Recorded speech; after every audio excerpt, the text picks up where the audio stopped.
Faire un petit peu d'économie politique de la dépense publique. On a toute une école qu'on appelle l'école du Public Choice, qui a eu notamment ses prix Nobel avec James Buchanan, qui vous dit, et ça rejoint ce que dit François, il y a une incitation naturelle en démocratie à faire de la dépense publique. Pourquoi? Faire de la dépense publique, c'est populaire. Augmenter les impôts, c'est impopulaire, premièrement. Secondement, lorsque vous faites une dépense publique, elle est souvent ciblée sur des groupes. D'abord, il y a des groupes de pression qui sont derrière, et elle est ciblée sur un secteur. Donc ceux qui vont bénéficier de la dépense publique, eux, ils sont mobilisés.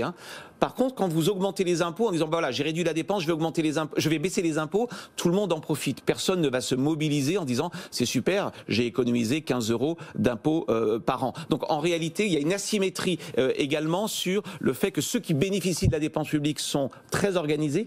Ceux qui vont bénéficier de la baisse d'impôts sont tous dispersés, donc n'ont strictement aucun pouvoir. Puis troisième chose, nous dit Buchanan, il y a une illusion, ce qu'il appelle l'illusion fiscale.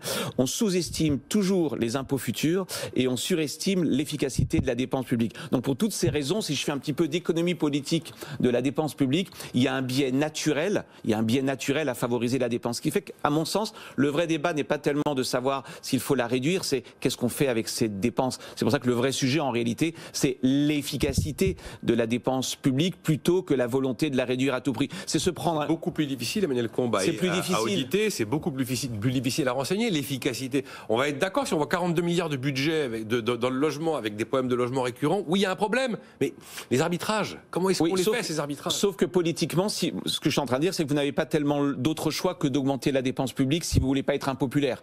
Donc, tant qu'à augmenter la dépense publique, faisons en sorte qu'elle soit à minima efficace. Parce qu'on revient toujours aux fondamentaux. Le problème, me semble-t-il, alors ça n'est qu'une opinion, c'est pas que la France dépense beaucoup, moi ça me pose pas de problème que la France dépense beaucoup, c'est au regard des processus et au regard des résultats, où on est quand même très moyen. Est-ce qu'on est mieux logé, est-ce qu'on est mieux soigné, est-ce qu'on est mieux protégé? Pays moyen par la performance, pays très dépensier.